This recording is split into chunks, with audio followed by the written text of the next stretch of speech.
Okay, so you want to learn how to accept a gift in Steam?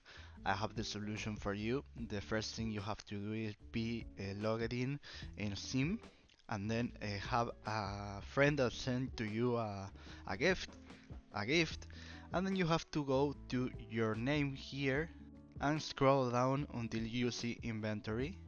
Press inventory, and then once here the gift will appear in this screen and you have to press the button to accept.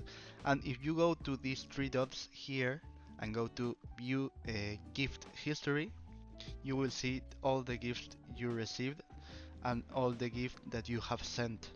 So if this video was useful, please subscribe, like, share, comment, and see you next time in a easy way video. I hope I can help with you.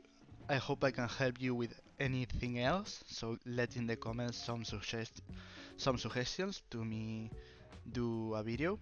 So bye bye.